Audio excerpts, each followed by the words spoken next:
अस्सलाम वालेकुम। हाँ जी जनाब, तो कैसे हैं आप लोग? मैं उम्मीद करती हूँ आप सब खैरियत से होंगे और खुश खुर्रम होंगे।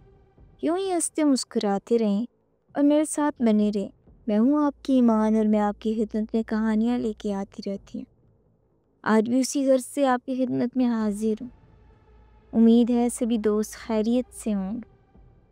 अच्छा, तो जो आज वाकया मैं आप लोगों के साथ शेयर करने जा रही हूँ, ये बिल्कुल सच्चा वाकया है।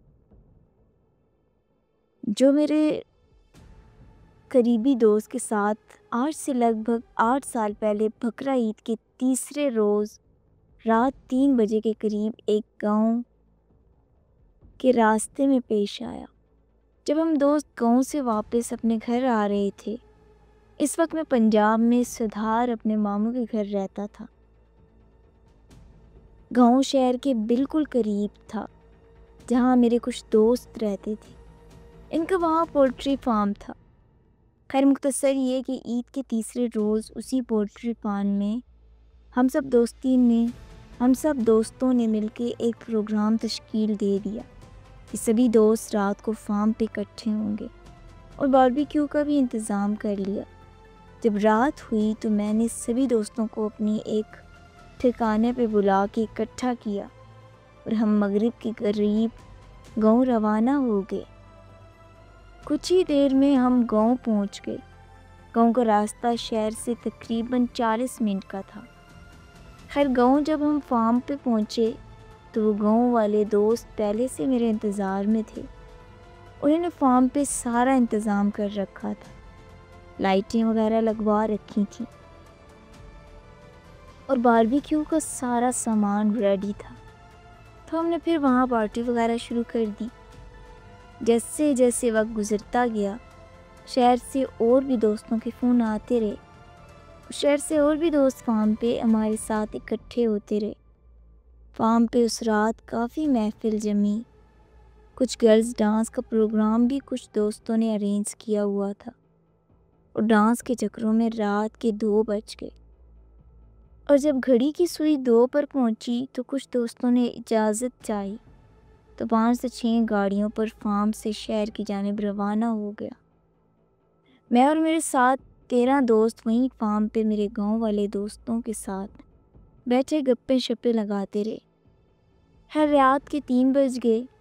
मैंने भी फिर अपने दोस्तों के हमरा गांव वाले दोस्तों से इजाज़त ली और हम एक गाड़ी जिस पे 4 दोस्त जो वहीं करीब के एक गांव से थे, तो वो चारों गाड़ी में सवार होकर दूसरे रास्ते से अगले गांव जाने के लिए निकल गए।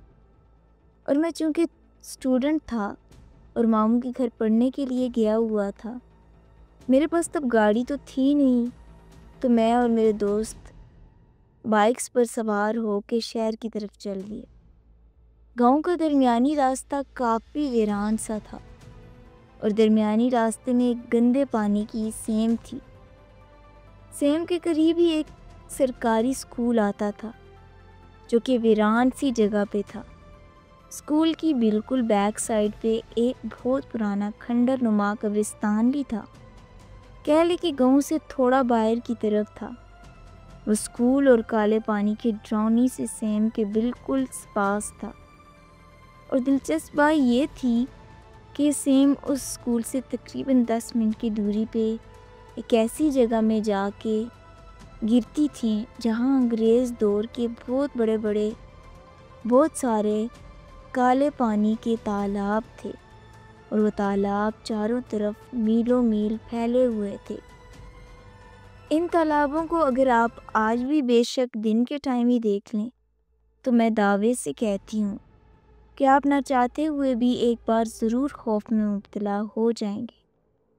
एक बहुत अजीब सी वहशत है उस जगह में, यकीन करें कि मैं बयान नहीं कर सकती।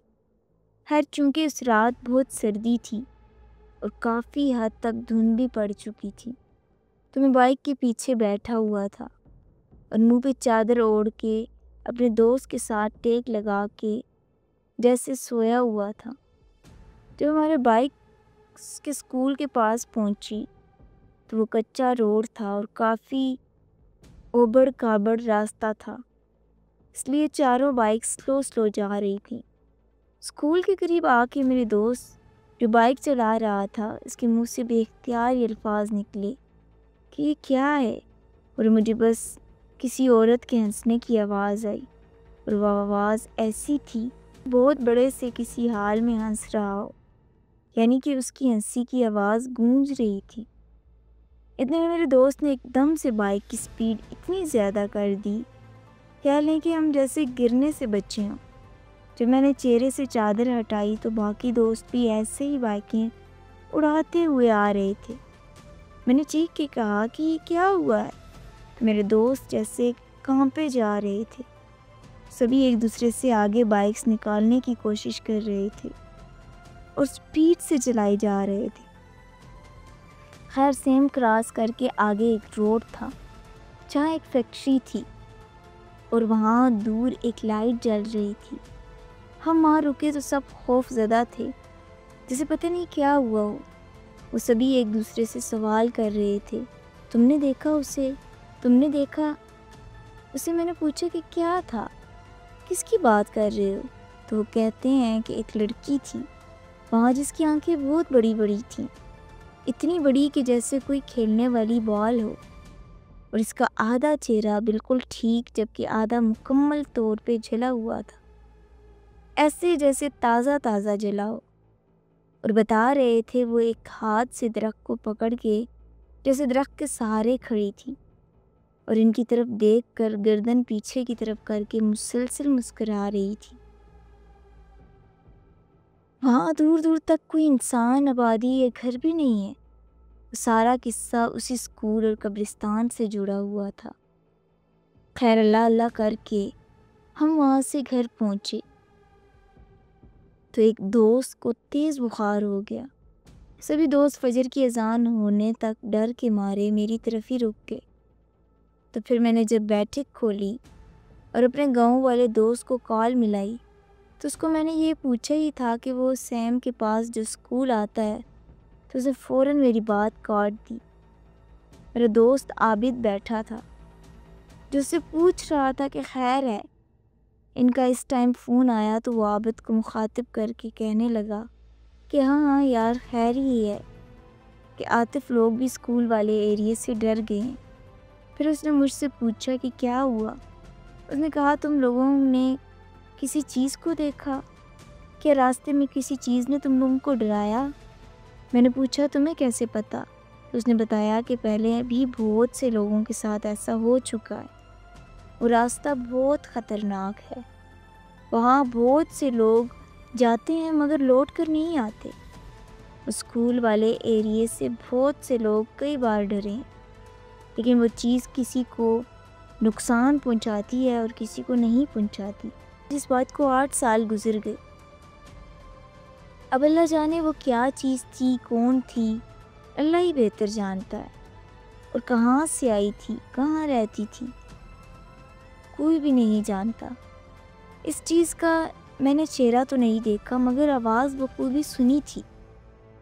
نہ جانے میں کیوں نہ دیکھ سکا مگر میرے دوست بالکل صحیح بتاتے ہیں۔ میں اس واقعے کو یاد کروں تو اس آواز کو محسوس کر سکتا ہوں، اور وہ آواز ابھی بھی میرے جسم میں کپ کپی طاری کر دیتی ہے کہ وہ ابھی بھی مجھے سنائی دے رہی ہے۔